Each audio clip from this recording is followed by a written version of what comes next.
Bonjour à tous, bienvenue sur le webinaire Sobre Énergie sur la sobriété énergétique. J'avoue que notre nom s'arrange bien avec le titre de ce webinaire. Vous êtes très nombreux ce matin, nous avons eu 500 inscriptions. C'est une petite émotion pour tout le monde. Ce sujet étant effectivement au cœur de l'actualité. Il est très attendu par les acteurs de la sobriété énergétique. Je vous demande quelques minutes afin que les derniers inscrits puissent se connecter au webinaire. Vous êtes déjà 155 à être avec nous. Le webinaire commence dans 1 à 2 minutes. Merci pour votre patience et merci aux gens ponctuels d'être là avec nous à 9 heures précises.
Nous démarrons le webinaire dans 1 minute.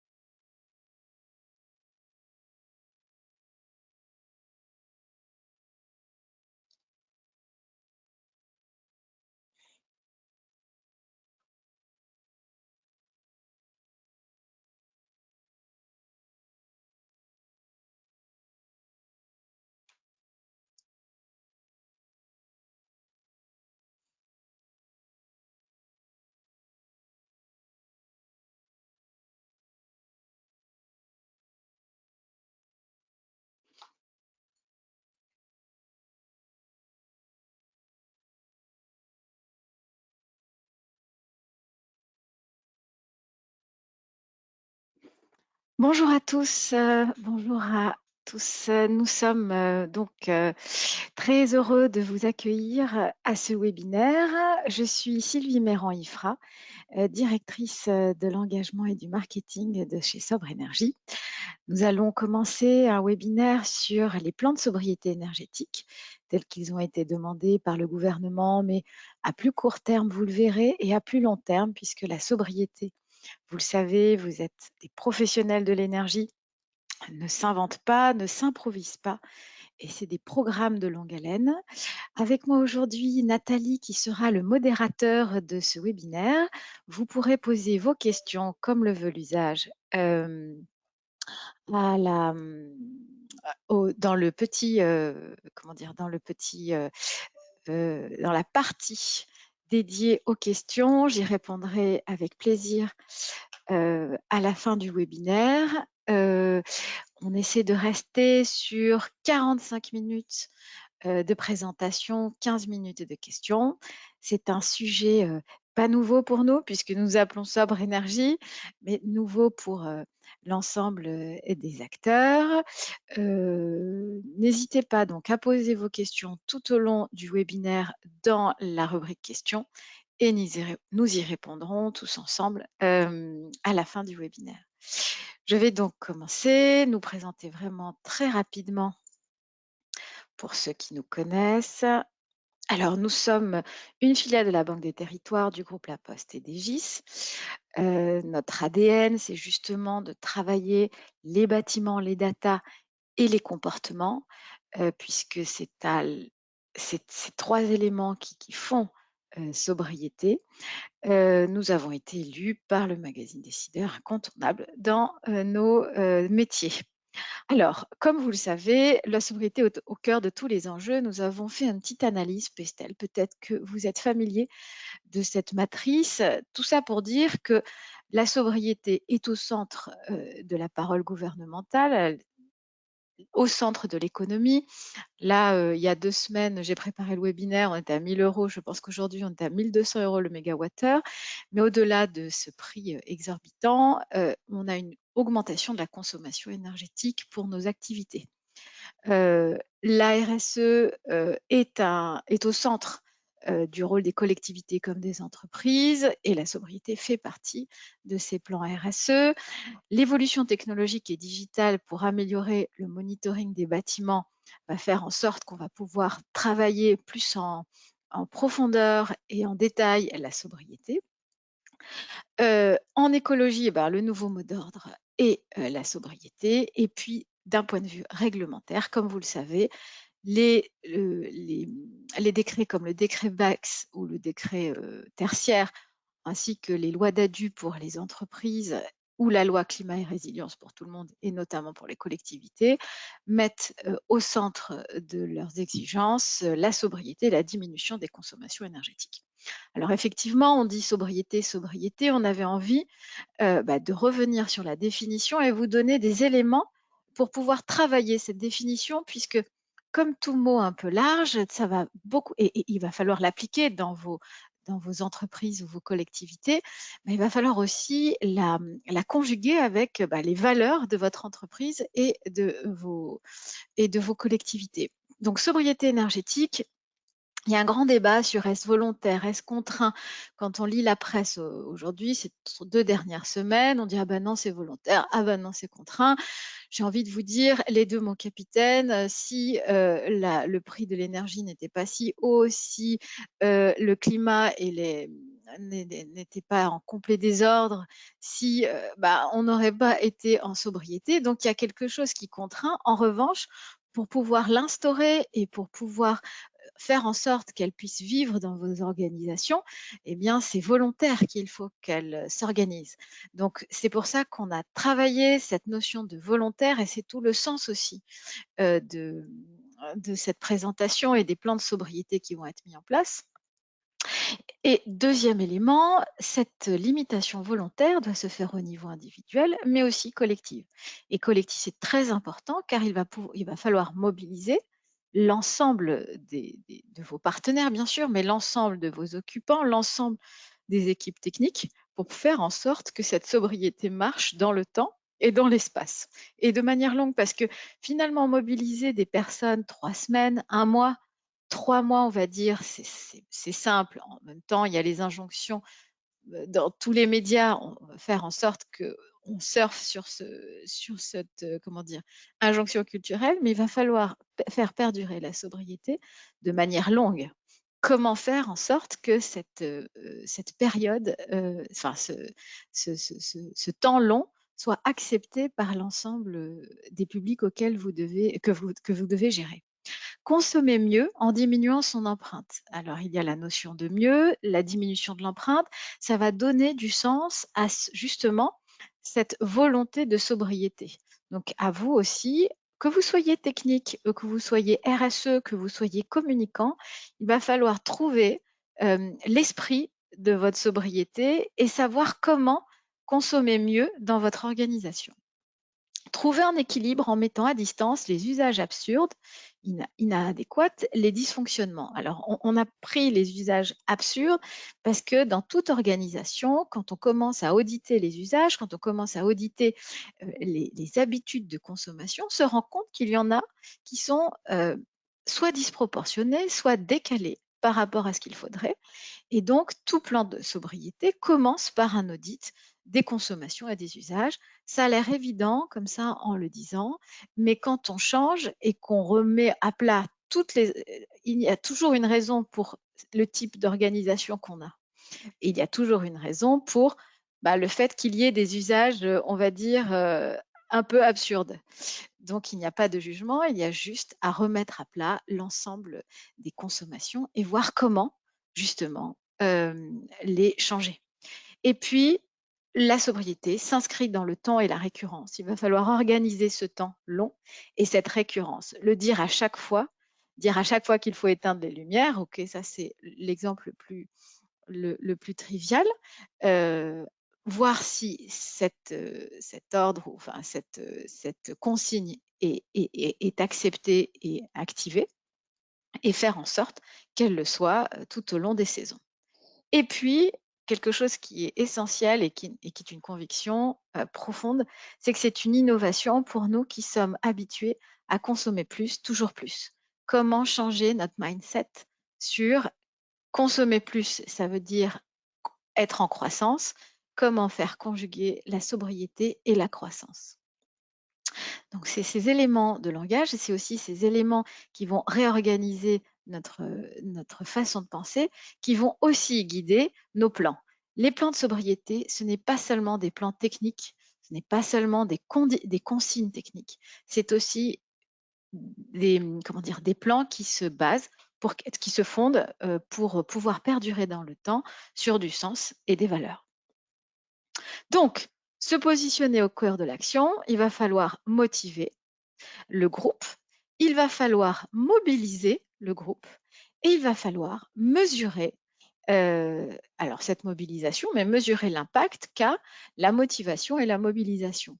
Et on en a fait une sorte de cercle, puisqu'en effet, si on se motive, ensuite on se mobilise, on agit, on a des résultats, les résultats alimentent la motivation, la mobilisation, etc. Donc il va falloir travailler en équipe, en équipe avec les équipes techniques, les équipes RSE et les équipes com. Donc, pourquoi pour impliquer toutes les équipes, justement, la communauté des agents, les occupants des bâtiments, la communauté managériale qui doit effectivement se mouiller parce qu'elle doit donner du sens, mesurer les actions, suivre le projet, féliciter les bons impacts, et puis les départements RH et communication, puisque la sobriété énergétique n'était pas nécessairement dans les fiches de poste des équipes techniques. Et donc, comment faire évoluer nos métiers, vos métiers, vers ce genre de compétences, puisque c'est une compétence nouvelle, ce sont des surveillances nouvelles. Bien sûr, faire mieux avec moins, ça a toujours été, on va dire, un horizon des équipes techniques, mais travailler la sobriété avec des indicateurs et une nouvelle façon de faire, c'est aussi une nouvelle compétence qui s'inscrit dans les fiches de poste. Et c'est des choses à mettre en œuvre et à considérer quand on met en place nos plans de sobriété. Les plans de sobriété ne sont pas que dans l'urgence, on le verra, il y a plusieurs temporalités. Donc, quand on commence à mettre en place un programme sur la mesure et la sobriété énergétique, on voit chez nos clients cette principale cause de désengagement qui fait que finalement le plan n'aboutit pas ou ne dure pas sur une longue période. Alors, un désintérêt par rapport au projet, un manque de formation, un manque de motivation, un manque de coordination très important, en disant on est prêt à faire, mais on ne sait pas comment faire et surtout qui pilote cette opération, comment on s'organise pour cette opération.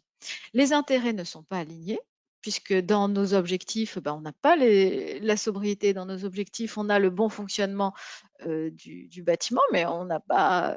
donc, il va falloir travailler aussi les objectifs communs. Il n'y a pas d'information et il y a peu de visibilité sur ce qui est important ou non. Et c'est là où le rôle du manager est important dans la mise en place de ce type de plan. Et on va travailler là à construire un plan qui va répondre une par une à ces causes de désengagement et de manque finalement de motivation. Alors, comment construire son plan? Alors, on a travaillé justement une boucle virtueuse, donner du sens, donc pourquoi la sobriété? Et ça, on vient d'en parler. Comment apprendre la sobriété, donc sensibiliser, pédagogiser, excusez-moi pour ce néologisme, mais c'est vraiment le cas, former les occupants, former les équipes techniques à ces éléments. Donc, les équipes techniques sont assez matures sur le sujet puisqu'ils interviennent sur les bâtiments de manière régulière, mais il va falloir instaurer un dialogue avec les occupants sur pourquoi le faire et pourquoi le faire à partir de maintenant jusqu'à une durée indéterminée. Identifiez vos 10 actions, 10 fonctionnements avec les réglages qui auraient le plus d'impact pour agir techniquement. Et puis, communiquer, motiver au changement de comportement. On a l'habitude de dire que vous avez des actions à impact technique qui sont importantes à mettre en place. Dans votre bâtiment, vous allez identifier les 3-4 actions qui ont le plus d'impact sur la température. Et puis, à côté de celle-là, il va falloir aussi déterminer 3-4 actions qui ont le plus d'impact symboliquement, c'est-à-dire qu'elles n'ont pas nécessairement de l'impact techniquement. Je pense par exemple aux écrans d'affichage. La SNCF vient de s'engager à baisser ses écrans d'affichage, enfin à diminuer le temps d'affichage, ou voire à l'éliminer complètement. Et puis, ça n'a pas tellement d'impact sur la consommation, mais d'un point de vue symbolique, c'est important. Alors, je vous ai parlé de l'affichage, on verra un peu plus tard que l'affichage, ça peut aussi servir à un plan de sobriété parce qu'il va falloir mobiliser et mesurer les impacts. Donc, c'est peut-être pas le meilleur exemple, mais vous m'avez compris, il y a des actions symboliques dans la société qui ont un impact psychologique et qui peuvent permettre le changement. On le verra. Donc, formation et sensibilisation qui, selon nous, est un des grands premiers pas. Des actions techniques ROI courts, diminuer le chauffage, ça a en général le plus d'impact, surtout dans les périodes de chauffe. Les actions techniques à fort impact, mais à ROI long. Des actions comportementales à impact, des actions comportementales symboliques, et ces 5 éléments vont permettre de travailler votre plan. Donc, il y a plusieurs temporalités. Vous avez cette temporalité automne-hiver 2022 ou comment faire face à la crise annoncée qui correspond à ce plan d'action gouvernemental sur la sobriété qui appelle de ses voeux moins 10% sur ces 3 prochains mois, enfin ces 6 prochains mois, puisque ça va vraisemblablement commencer en octobre et se terminer en mars. Comment faire face à la crise? Avec cela, vous devez aussi gérer l'année complète pour diminuer les consommations énergétiques. Et finalement, vous allez être face au rythme, à un management énergétique qu'il va falloir rythmer selon les saisons, puisque en été aussi, vous avez des éléments de sobriété à atteindre. Mais on est, on va dire, hors plan d'action du gouvernement, enfin, hors plan d'action pour l'hiver, il n'est pas dit que pour l'été, il n'y ait pas aussi une invitation à baisser drastiquement les consommations. Donc, vous en avez pour 1 an. Et puis, de manière plus large, comment conduire le changement vers la sobriété? Donc, vous avez vraiment 3 temporalités pour organiser votre plan de sobriété. Et je vais ajouter une 4e temporalité. Avez-vous entendu de l'alerte EcoWatt, qui est une alerte du réseau RTE, enfin de RTE, qui va, à partir d'octobre, envoyer des alertes orange ou rouge quand la, la, la, comment dire, la puissance appelée ne va pas correspondre à la puissance demandée. Il n'y a plus assez d'électricité pour honorer la demande de consommation électrique. Et là, il va y avoir des alertes rouges. Le 22 septembre, vous avez des grands groupes comme le groupe La Poste qui vont signer une charte avec EcoWatt sur son plan de sobriété par rapport à EcoWatt, mais par rapport aussi à l'ensemble de ces éléments indiqués. Il y a une 50aine de grands groupes. Carrefour l'a déjà fait en juillet. Et donc, cette alerte prévoit, comme vous le savez, des coupures d'électricité pendant l'hiver. Attention, les coupures, c'est des coupures limitées dans le temps, c'est 2-3 heures. On ne sait pas quand est-ce qu'elles interviendront, on ne sait pas où elles interviendront dans le territoire. Ce que nous savons, c'est qu'il y a une alerte à J-3 qui dit finalement, dans 3 jours, la consommation est telle qu'il y aura une coupure de prévu. Et donc RTE invite les groupes, invite tous les habitants à diminuer leur consommation énergétique pendant ces 3 jours pour pouvoir justement faire en sorte que l'alerte, que la coupure soit moins longue ou ne soit pas. Ce sera vraisemblablement moins long. C'est-à-dire que notre mobilisation va pouvoir ramener la coupure de 2 heures comme elle était prévue à 1h30 par exemple. Et là aussi, il va falloir se dire, mais quelles actions mettre en place quand on reçoit une alerte rouge, quand notre entreprise reçoit une alerte à J-3, que faut-il mettre en place? Et là, c'est un plan d'urgence, un scénario de crise à créer. Donc l'alerte rouge. Donc, l'alerte rouge, alors on a plusieurs alertes. On a cette fameuse alerte rouge des coats, on a aussi l'alerte des prix de l'électricité, on a les alertes internes avec les capteurs de consommation énergétique, les capteurs d'ambiance et les analyses de factures. On va dire que il faut avant toute chose pouvoir travailler le profil énergétique de son bâtiment. Une fois que l'alerte rouge est arrivée, qu'est-ce qu'on va faire? Il va falloir organiser l'information de cette alerte vis-à-vis des équipes techniques, puisque toutes les équipes techniques ne sont pas nécessairement branchées sur EcoWatt et il va falloir les brancher, vis-à-vis des occupants, parce qu'il va falloir leur expliquer que quelquefois, il y aura une alerte rouge. Quelles actions mettre en place vis-à-vis de l'alerte rouge? Alors, Carrefour a mis en place des générateurs pour pouvoir justement générer de l'énergie hors réseau. On le verra tout à l'heure. Mais effectivement, si l'électricité du réseau est insuffisante, quelle action mettre en place justement pour suppléer cette énergie insuffisante? Le chauffage, baisse radicale du chauffage au-dessous des températures de consigne pendant ces 3 jours. Il faudra l'expliquer aux occupants, par exemple. Et puis, le télétravail, qui est aussi une solution évoquée, alors quelquefois adoptée, quelquefois non adoptée, mais qui est aussi une solution évoquée quand quand on brainstorm sur ce genre d'action à mettre en catastrophe, en alerte rouge. Et puis, une des actions qu'on préconise, c'est de mesurer, de rendre visibles les consommations. En général, vous avez une consommation, elle évolue dans le temps, mais les occupants, par exemple, n'ont aucune idée de quelle consommation ils émettent. Enfin, quelle énergie ils consomment. Voilà. Quand on va afficher ces énergies-là, alors bien sûr, il faut prendre en compte l'impact de l'affichage qui est aussi une source de consommation énergétique, mais quand on voit l'affichage de ces consommations et qu'on a par exemple une consommation maximale à ne pas dépasser, quand on affiche cette consommation maximale et qu'on voit que la consommation elle commence à être dépassée, par eux-mêmes, les occupants vont peut-être limiter leur consommation s'ils ont un impact sur leur bâtiment. Si le bâtiment est complètement GTB, c'est-à-dire complètement monitoré sans pouvoir agir, bon, ils n'ont rien à faire d'autre que regarder quelque chose à regarder des réglages sur lesquels ils n'ont pas d'impact.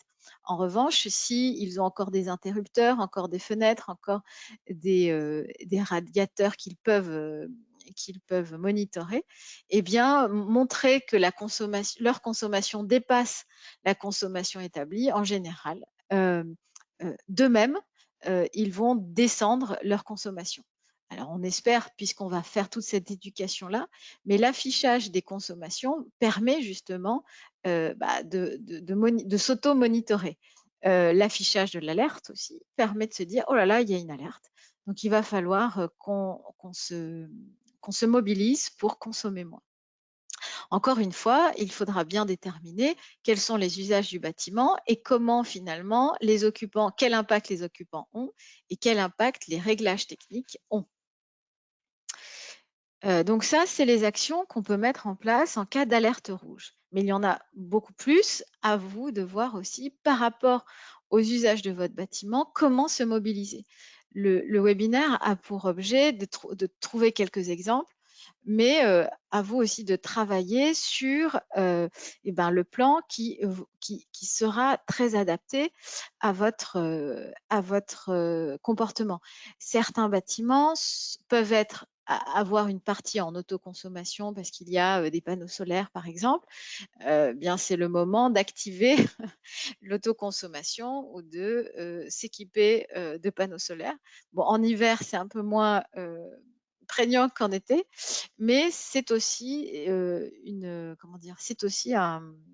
action possible, sachant qu'en alerte rouge, on est moins sur le sujet, mais on sera peut-être moins sensible, enfin moins exposé à l'alerte rouge si on a une part d'autoconsommation importante. C'est un peu l'énergie hors réseau dont on parlait.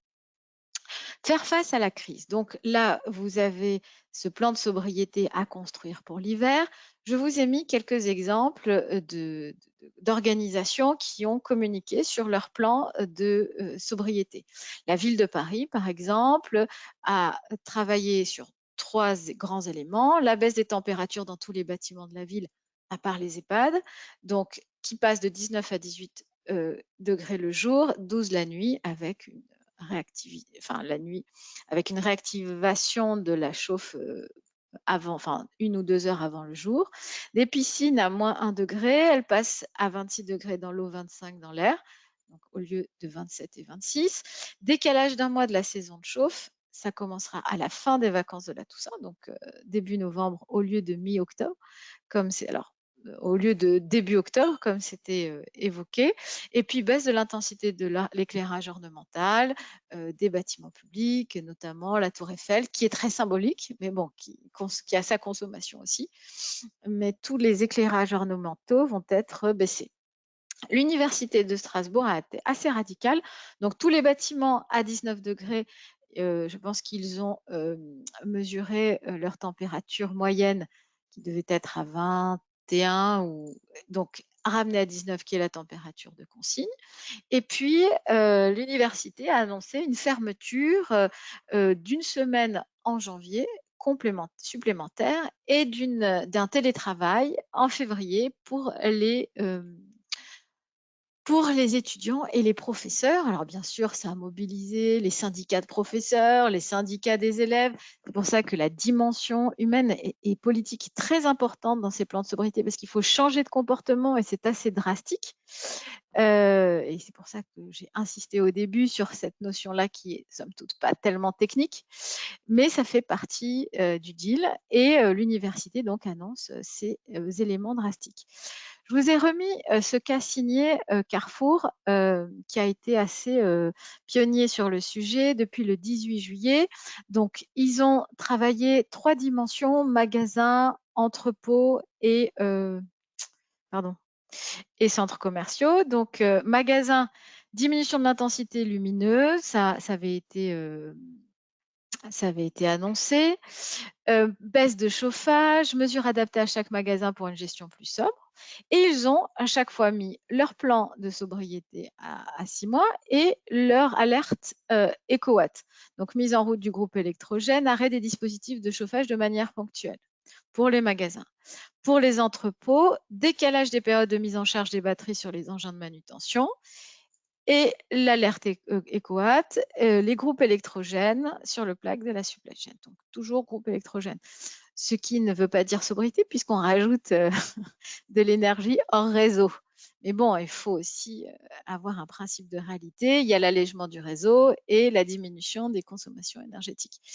C'est pas la même chose. Ça peut se traduire par la même chose quand on n'a pas de groupe électrogène, mais quand on a des groupes électrogènes, on va utiliser de l'énergie hors réseau. Et puis les centres commerciaux, donc diminution de l'intensité lumineuse et diminution de l'intensité lumineuse dans les parkings. Donc, voici 3 types d'organisations. On a vu une collectivité, une université et une entreprise. Ça peut vous inspirer pour vos plans. Voici quelles ont été les actions mises en place pour faire face à la crise.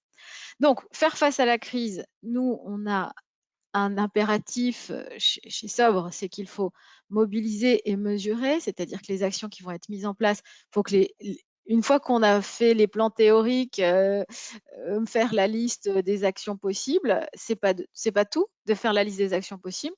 Il va falloir les faire faire, justement, et ensuite mesurer si ces actions-là ont eu un vrai impact sur les consommations.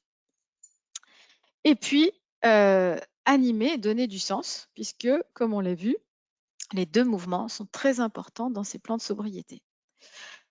Donc, animer, peut-être avez-vous déjà entendu parler de notre fresque de la sobriété énergétique. Si vous avez déjà fait la fresque du climat, vous en connaissez le principe.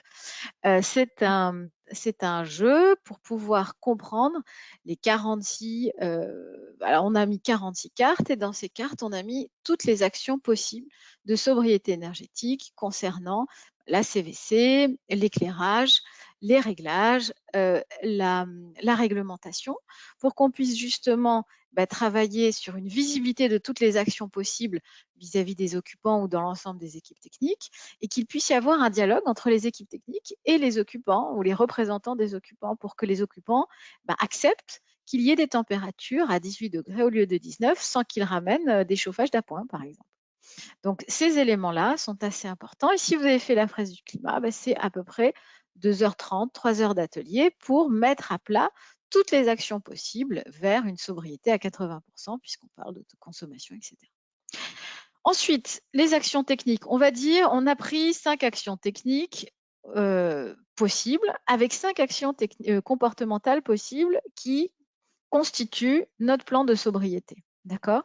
Donc ça, c'est vraiment des actions, on va dire, virtuelles qui marchent dans le réel, mais bon, qui ne sont pas, voilà, on va dire, contrôle des courbes de chauffe et on va mettre un chauffage avec une température de consigne, des plages de fonctionnement. On voit si finalement le talon reste le talon dans les moments d'inoccupation et que dans les moments d'inoccupation, on ne soit pas à 24, par exemple. Donc, voilà, donc on a déterminé 5 actions techniques, 5 actions comportementales. Une fois qu'on les a déterminées, que nos équipes techniques ont dit voilà le plan, que nos équipes politiques ont dit voilà le plan, va falloir l'appliquer. Et comment on l'applique? On va mobiliser et coordonner, on va travailler des équipes pour pouvoir appliquer ces consignes, un référent projet, un référent site, un référent technique et un référent animation pour pouvoir justement appliquer et les consignes techniques et les consignes comportementales et ensuite travailler selon ce RACI des échanges autour de ce qui a été fait, mesurer les impacts puisque l'objectif c'est effectivement changer les comportements, mais c'est diminuer les consommations énergétiques. Une fois que vous avez travaillé votre RACI, vos équipes, qui est, on va dire, responsable de quoi sur ces 5 grands éléments, enfin ces 10 grands éléments de plan, on prend donc une plateforme qui est la nôtre, mais voilà, c'est une plateforme de management des actions. Et vous allez voir, donc on peut travailler le suivi de ces actions et l'impact, les actions en soi et comment on est arrivé en communauté à atteindre les objectifs déterminés. Donc, quand on arrive sur la liste des actions, vous voyez à l'écran, alors vraiment ça c'est un exemple vraiment virtuel, vous avez l'ensemble des actions, la catégorie de ces actions, le plan d'action, ici on a des plans d'action, mais ça serait peut-être soit EcoWatt alerte rouge, soit le plan d'action hiver, soit le plan année. Et donc, vous allez pouvoir coordonner les actions en fonction de leur temporalité avec un date de réalisation, savoir si elle est adaptée ou pas adaptée et pourquoi ça n'est pas passé. En revenant sur un élément en fait plus précis, vous avez l'échéance et puis les référents des actions.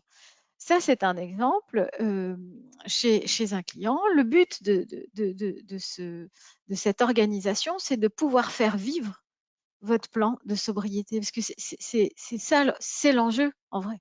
Effectivement, on peut s'asseoir autour d'une table, dire on va mettre à 18, on va faire ça, il n'y a qu'à faucon, et c'est sûr qu'on va avoir de l'impact. C'est sûr, quand on ferme un chauffage, on a de l'impact. Le but, c'est que ça puisse perdurer et que ça puisse être accepté et que ça puisse être organisé pour que tout le monde s'y mette. Et pour honorer tous ces éléments-là et répondre à tous ces éléments-là, il faut coordonner les différentes temporalités et les différents types d'actions pour que, à la fin de l'hiver, à la fin du printemps, à la fin de l'été, à la fin de l'automne, vous puissiez dire eh bien, j'ai été au rendez-vous avec l'alerte rouge, voilà les actions qui ont été faites et réalisées. Pourquoi elles n'ont pas été réalisées? Pourquoi elles ont été réalisées? Voilà les actions qui ont été faites pour l'hiver. Et quels ont été les impacts. Elles ont été réalisées par X% des gens. Voici les actions pour l'année et voici les actions pour les 2 ans. Et donc, pour ce faire et pour pouvoir suivre qui fait quoi et pourquoi il ne le fait pas et pourquoi il le fait, quels impacts quels ont été les résultats, il faut pouvoir suivre, coordonner et mobiliser. Donc là, vous avez donc un résultat d'action. Là, il y a beaucoup d'actions. On va dire qu'il y a 10 actions et vous avez 100 bâtiments, donc nécessairement, ça fait 1000 actions.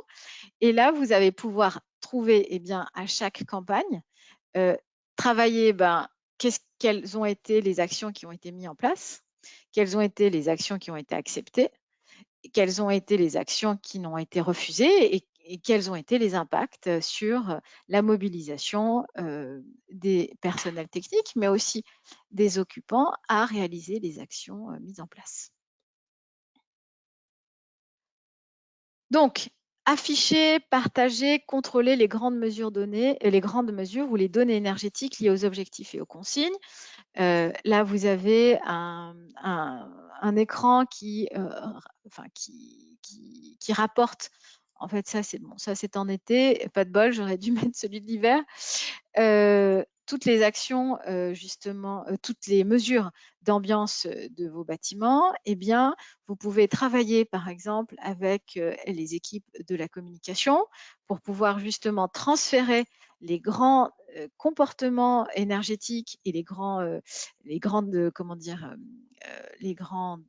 données énergétiques de votre bâtiment et de dire, voilà, il faut afficher ces données-là pour montrer qu'il y a eu une baisse, il y a eu une hausse, il faut faire attention, voici où on est.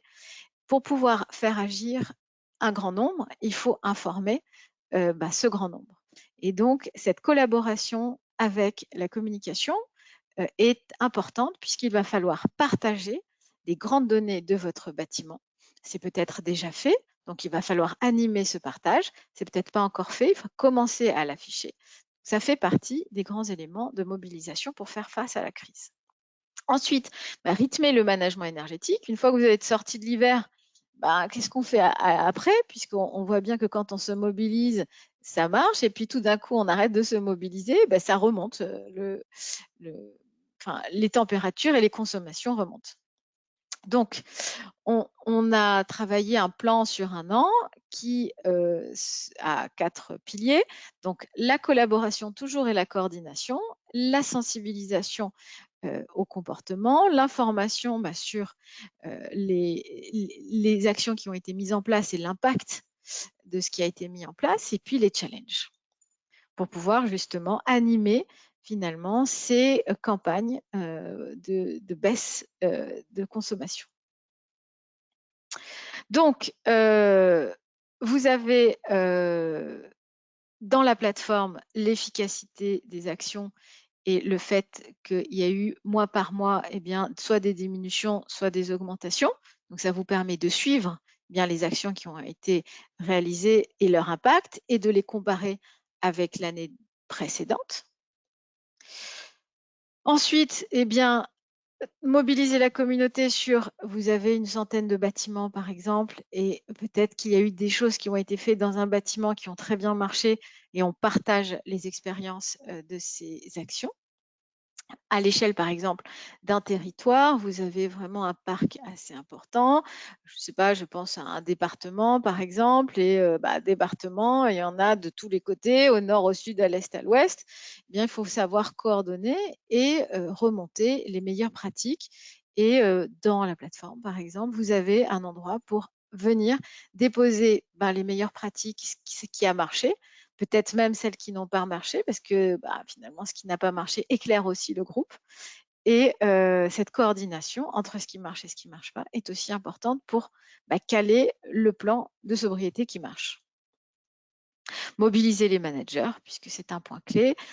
Chez certains de nos clients, la rémunération peut être liée aussi aux économies d'énergie.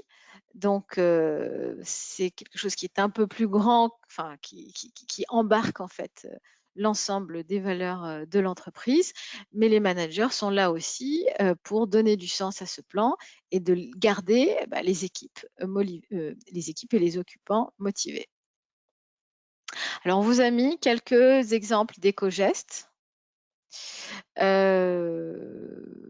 avec l'esprit différent. Il y a certains esprits, quelquefois c'est le même visuel, alors je viens de me rendre compte, mais ça n'a pas le même esprit, puisque en fonction finalement des organisations, vous avez des esprits différents. C'est pour montrer qu'on peut travailler des campagnes de manière très différente en fonction des valeurs de l'entreprise et de ce qu'elle a envie de faire passer. On avait fait un nudge pour une entreprise.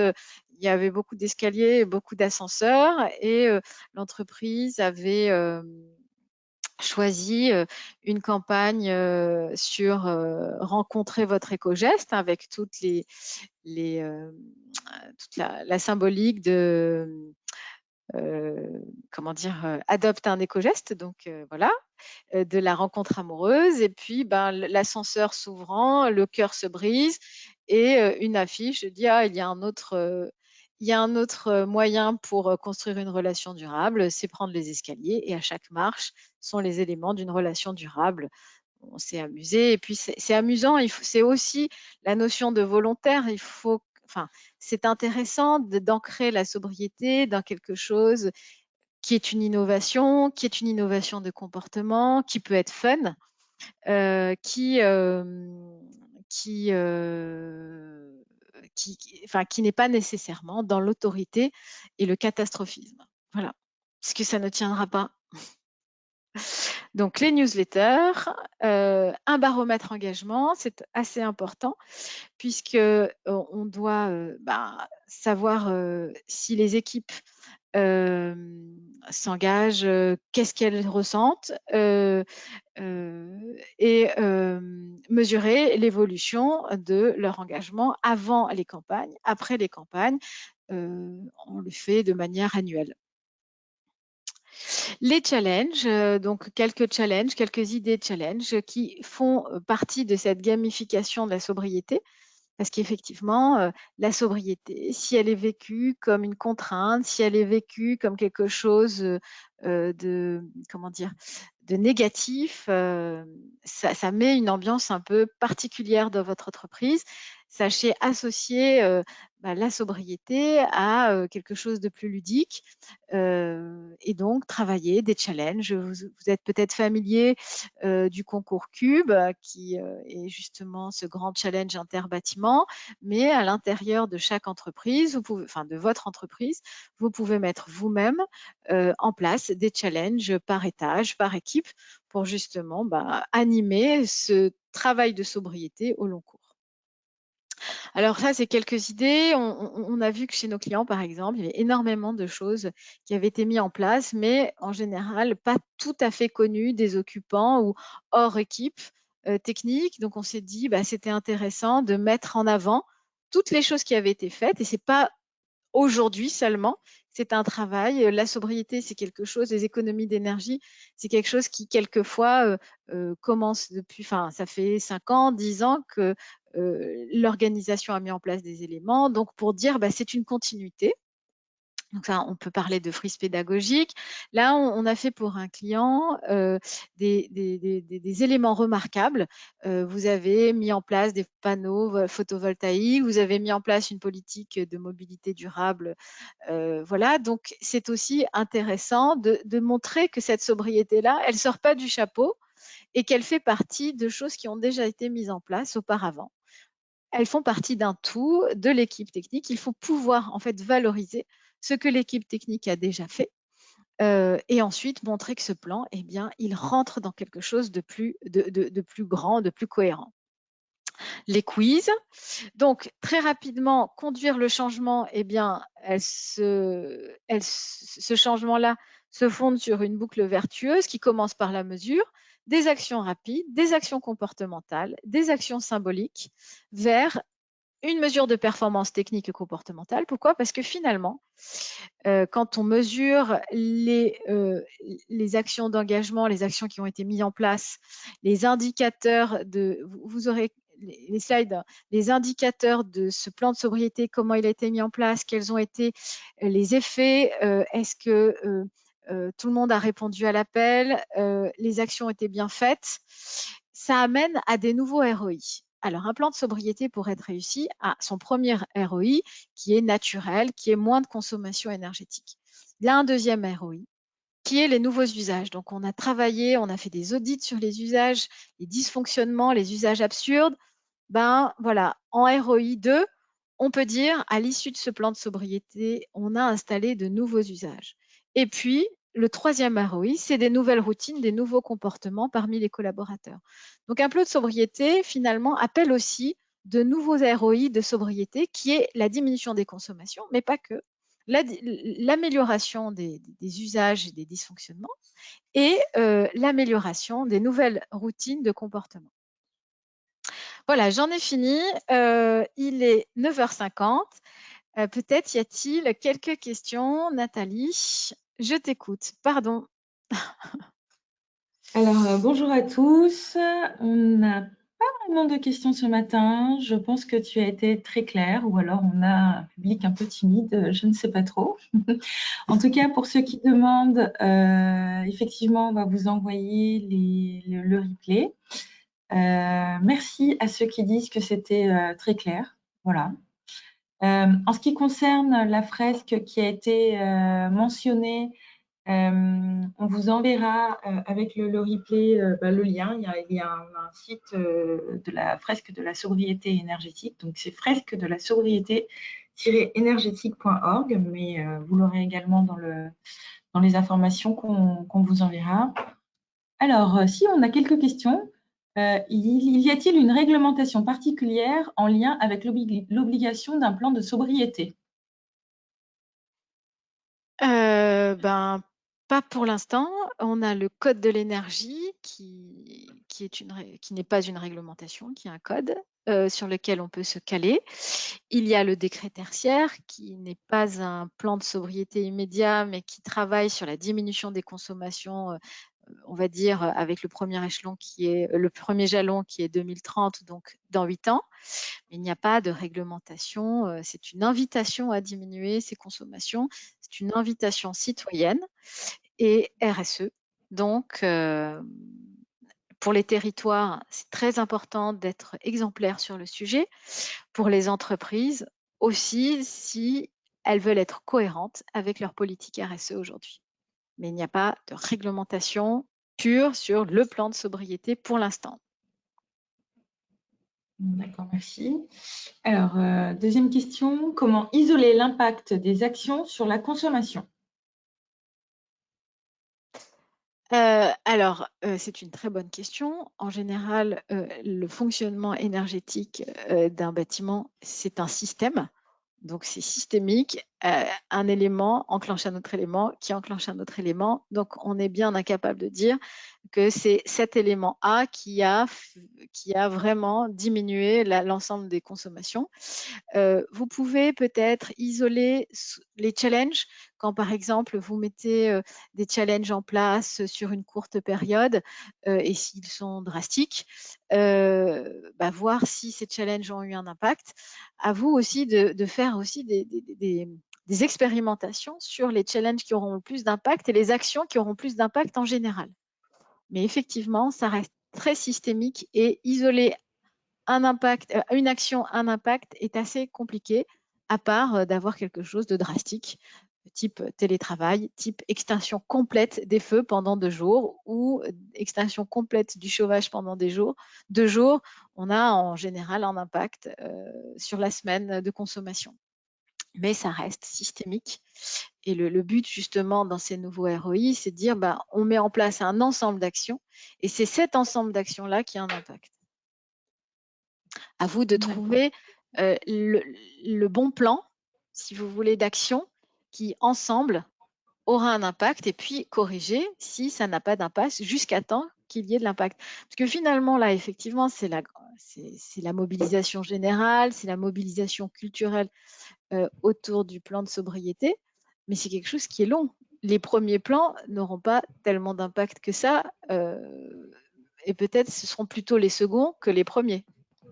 Donc, tout va dépendre de si vous êtes déjà très exemplaire en termes de sobriété, si vous ne l'êtes pas du tout, si c'est la première fois que vous y mettiez. C'est sûr qu'il y a plus de gras quand c'est la première fois que quand c'est ça fait déjà 10 ans que vous mettez en place des plans de sobriété, quoi. Un indicateur qui est intéressant, je trouve, si vous êtes concerné par le décret tertiaire, vous avez la publication des valeurs cibles des consommations énergétiques au mètre carré selon votre activité, selon où vous êtes situé en France et selon votre secteur. Et donc, ça, c'est aussi un indicateur sur le seuil à atteindre en termes de consommation énergétique au mètre carré. Je trouve ça intéressant comme indicateur.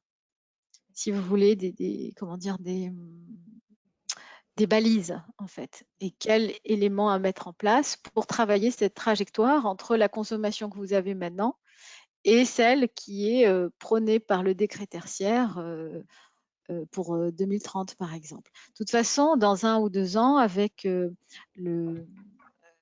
tout le monde va remplir ses données sur le décret tertiaire, et Opérate va devenir une source d'information, de benchmark sur la consommation moyenne au mètre carré par type d'organisation. Je pense que ça va beaucoup aider à se dire, voilà, bon là on a moins 10%, ok, mais on a un seuil à atteindre, comment l'atteindre? Donc c'est tout ce qui est relatif et absolu, quoi. Soit moins 10% c'est relatif, soit on se dit qu'on a déjà beaucoup travaillé sur la sobriété, les moins 10% c'est assez dingue pour nous. On peut se référer à quelque chose d'absolu en disant, tiens, on n'est pas si loin de la consommation idéale énergétique au mètre carré prônée par le décret tertiaire. Ça aussi, pour les entreprises les plus matures en termes de sobriété énergétique, c'est un jalon intéressant à mettre en œuvre. Merci. Alors, on a une question qui concerne les nudges. Donc, on nous demande si on a des ressources pour mettre en place ces nudges énergétiques. Alors, le panache d'un nudge, c'est qu'on le met en place une fois et que ça marche tout le temps. Donc, effectivement, le but, c'est de connaître votre bâtiment, et ensuite, une fois qu'on le connaît, on va voir dans l'usage du bâtiment, qu'est-ce qui va finalement orienter les occupants à un meilleur usage. Donc, effectivement, par exemple, je reprends l'histoire de l'ascenseur et des escaliers. Il y avait des ascenseurs et des escaliers. Les escaliers étaient juste à côté de l'ascenseur, donc on pouvait vraiment faire ce nudge entre l'ascenseur et l'escalier. Si l'escalier n'était pas juste à côté de l'ascenseur, ça aurait moins bien marché. Donc le but, effectivement, dans le nudge, c'est de connaître le bâtiment et ensuite, en fonction de ce bâtiment, d'imaginer un autre usage. Enfin, d'imaginer ce fameux coup de pouce pour changer l'usage qui a des impacts énergétiques. Oui, on a déjà fait ça. Le but, effectivement, c'est que vous nous apportiez les infos nécessaires sur quelle consommation vous voulez intervenir, sur quel usage vous voulez intervenir, et identifier finalement quel usage on peut changer avec ce nudge-là. Mais tous les nudges, encore une fois, ne marchent pas. Il y a des nudges qui marchent et des nudges qui ne marchent pas. Donc, il faut trouver le nudge qui marche. Voilà. Il y a même des nudges qui sont contre-productifs, je vous le dis. C'est toute la beauté du nudge. C'est toute la beauté du nudge. Alors, quelqu'un qui est concerné par le décret tertiaire nous demande comment est-ce qu'on accompagne les TPE et les PME sur ce plan de sobriété à mettre en place. Est-ce que c'est une prestation complémentaire en dehors du décret tertiaire ou est-ce que ça peut s'intégrer finalement à une stratégie décret tertiaire? Alors après, c'est une question de... Enfin, si vous rentrez dans le décret tertiaire, vous avez une trajectoire jusqu'à 2030. Dans cette trajectoire, il faudra imaginer comment vous pouvez réaliser en très peu de temps ces fameux 10% demandés. Donc, tout va dépendre de la prestation que vous avez pour le décret tertiaire. Vous avez une prestation sur l'aide comment dire, La à déclaration. remplir correctement, voilà, à remplir correctement et à déclarer correctement sur Opérate. Et puis, bah, vous avez un accompagnement pour atteindre les objectifs que Opérate vous aura déterminés. Et cette aide-là, justement, enfin cet accompagnement-là pourra intégrer effectivement les plans de sobriété à 1 an. Tout est dans les temporalités. Le décret tertiaire, c'est pendant 8 ans. Aujourd'hui, on parle d'un plan hivernal de 6 mois. Donc effectivement, j'ai parlé du décret tertiaire pour le jalon, mais on n'est pas du tout sur les mêmes temporalités, même si on est sur exactement le même esprit. C'est-à-dire, j'ai eu Marc Leroux hier, j'ai toujours Marc Leroux avant mes webinaires parce que je veux toujours avoir des infos. Et donc, vraiment, l'objet du décret tertiaire, il a réaffirmé, hein, c'est vraiment de faire rentrer les entreprises et les collectivités dans une démarche d'économie d'énergie avec des échéances obligatoires. Là, le gouvernement nous demande une échéance de 6 mois parce qu'il y a un problème conjoncturel de climat, de sécheresse, etc. Est-ce qu'il sera conjoncturel ou structurel? On espère que ce soit que conjoncturel, mais si c'est structurel, bon ben voilà. Mais là, aujourd'hui, c'est quel effort vous pouvez faire dans les 6 mois à venir qui soit finalement extraordinaire d'un côté et en même temps, à notre avis, et ben, qu'il faudra intégrer pour l'année entière, quoi. Donc oui, ça fait partie du parcours d'économie d'énergie initié par le décret tertiaire, mais qui va être un peu accéléré par la demande pour cette temporalité de 6 mois. Ok, alors il nous reste 3 minutes et encore quelques questions. Donc, Bah, alors, vas-y. ouais. On nous demande si on intervient uniquement en entreprise ou si on fait des ateliers pour les occupants d'un immeuble après travaux de performance énergétique. Est-ce qu'on fait est-ce qu'on intervient uniquement en entreprise ou est-ce qu'on peut intervenir pour les occupants d'un immeuble qui ont fait des travaux? Je ne comprends pas la question. C'est quoi la Bah, différence? j'imagine que je ne sais pas si la personne peut effectivement préciser. Est-ce que c'est un immeuble de particulier ou je pense que c'est plutôt ça. Ah, Ce sont d'accord. plutôt des. Oui, ce sont. Oui. Ah, c'est ça. Ah oui. Ouais, ouais. Nous, on n'intervient pas sur les particuliers. D'accord. Oui, ça a l'air. Alors, d'après ce que dit la personne, ce sont des logements sociaux, de ce que je comprends. Donc Ouais, non. non. Ok. Alors, sur quelle base partons-nous? Alors, attendez, la question n'est pas complète, je pense, excusez-moi. Je demandais à la personne qui a posé une question sur les relevés de compteurs, si elle peut préciser sa question. Je n'ai pas la fin de la question. Quelqu'un dit qu'on n'a pas parlé de la certification ISO 50001. Oui, c'est vrai. C'est vrai. On Alors, a beaucoup de choses. la certification ISO 50001, en effet, c'est une certification qui amène comment dire, à la mise en place d'un système de management énergétique qui est très importante, qui est très intéressante. Mais toutes les organisations ne peuvent pas s'offrir le luxe d'une ISO 50001. Cela dit, en effet, c'est une vraie démarche structurante qui accompagne l'excellence du système de management énergétique et l'excellence de l'organisation de ce système de management énergétique. C'est une bonne remarque. Je le mettrai dans mes prochaines présentations. Sachez que c'est la première fois qu'on fait cette présentation. Donc, merci de vos retours. Je rajouterai ISO 50001 en effet, sachant qu'on n'est pas obligatoirement embarqué dans l'ISO 50001 pour dresser son plan de sobriété. Ce qui est intéressant quand on est déjà ISO 50001, c'est qu'on a tout le système de management mis en place et tous ces comités référents mis en place. Ce qui fait qu'effectivement, en termes d'organisation, on est déjà hyper opérationnel sur le sujet. Donc effectivement, ISO 50001, il faut s'y mettre. On est hyper partisan d'ISO 50001 puisqu'on en fait pour quelques bâtiments, enfin pour 200 bâtiments. Mais c'est exigeant pour le coup, c'est très exigeant. Peut-être que toutes les organisations qui nous écoutent n'ont pas les équipes pour un ISO 50001, mais en effet, ISO 50001, c'est une vraie excellence du système de management énergétique qui met déjà dans le bain et qui donne des méthodes de mise en place de plans de sobriété. Tout à fait pertinent la remarque. Alors, 2 dernières questions. La première, c'est comment on fait quand on n'a aucun moyen de faire du relevé? En fait, on n'a aucun relevé de compteur pour savoir qu'on a atteint moins 10%. Après, ça va être des estimations. Je vous conseille les capteurs.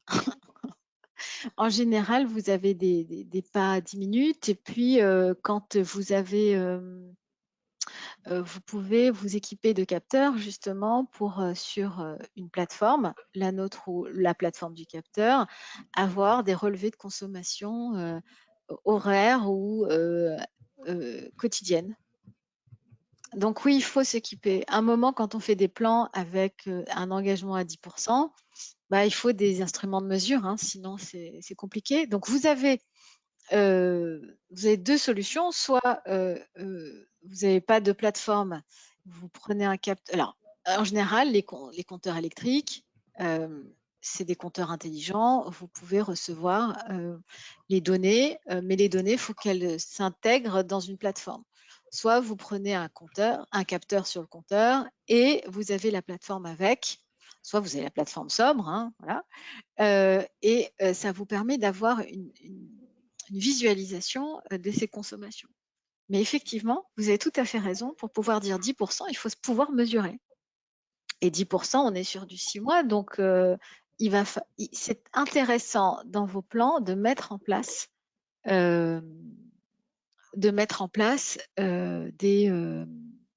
des actions de mesure. Parce que sinon, vous n'allez pas pouvoir dire que vous avez fait 10%, à moins d'estimer. Et vous avez peut-être des équivalences, des estimations. Il va falloir compter de toute façon. Alors, j'ai vu qu'il y avait une remarque qui disait c'est très orienté bâtiment. En effet, on ne l'a pas précisé au début du webinaire. C'est vraiment orienté bâtiment. Ça, c'est sûr. Un bâtiment qui représente un tiers des consommations énergétiques sur le territoire. Effectivement. Et le mot de la fin peut-être, quelqu'un nous dit que d'après nos dires, même si on réduit nos consommations énergétiques, cela ne fera que réduire la durée des coupures. Donc, est-ce que les coupures sont inéluctables? Alors, comme je n'ai pas de boule de cristal, alors est-ce que RTE annonce le pire pour qu'à la fin, il n'y en ait pas? C'est possible. En tout cas, ils nous ont confirmé qu'il y en aura. Mais vous savez, cette histoire de coupure RTE, en vrai, ça fait 3 ans qu'on dit qu'entre l'hiver 2022 et l'hiver 2023, il y aura des coupures. Vraiment, il y aura des possibles coupures. Quand vous allez sur Google, vous tapez RTE coupure, c'est une alerte qui a été faite depuis 5-6 ans. Ça s'est accéléré parce que, bon, Ukraine, d'accord, mais pas que, c'est surtout la sécheresse qui a fait que toutes les énergies alternatives, enfin, pas alternatives, mais les énergies, il n'y a plus d'eau pour alimenter. Le dérèglement climatique a fait en sorte que les hivers soient plus rigoureux. On a fermé des centrales nucléaires. Enfin, la conjonction de ces éléments-là font que il va y avoir des coupures. Alors, est-ce qu'elles sont inéluctables? Je préfère vous dire oui, puisque RTE a assez alerté pour dire que ça va être inéluctable. En revanche, le nombre de coupures, même RTE ne le sait pas. Et la durée de coupure, même RTE ne le sait pas. Ils estiment que la mobilisation des entreprises et des territoires, une fois que l'alerte est donnée, sera suffisante pour diminuer le nombre de coupures et diminuer le temps de coupure. Mais ils annoncent comme les coupures inéluctables. Maintenant, voilà, est-ce qu'ils vont crier? Est-ce que c'est au loup, pas au loup? On verra à la fin d'hiver. De toute façon, à 1 200 € le mégawatt, va falloir travailler. Strasbourg a annoncé, par exemple, l'Université de Strasbourg a annoncé que son budget était passé de 10 millions d'euros en énergie à 20 millions, comme ça, enfin, par les éléments de marché. Donc, la piscine d'Issy-les-Moulineaux, parce qu'on est à Issy-les-Moulineaux, nous a annoncé qu'ils avaient plus 800 000 € sur leur facture. Bon, je ne connaissais pas la facture. Donc, de toute façon, vous allez avoir des factures qui vont exploser. Tous, nous tous, nous tous. Donc, rien que aussi pour ça, bien sûr pour tout ce qui est climat, et c'est très important, mais vous allez voir un budget énergie qui va exploser quand le bouclier qui a été annoncé par le gouvernement va sauter. Donc, à 1 230 € du mégawattheure, alors que l'année dernière, à cette même période, on était à 80 € du mégawattheure, c'est d'autres problématiques de marché auxquelles il va falloir, qu'il va falloir gérer.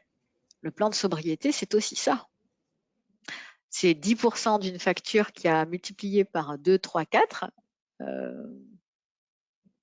Il y a aussi les acheteurs énergie qu'il va falloir mobiliser et la relation fournisseur qu'il va falloir revoir.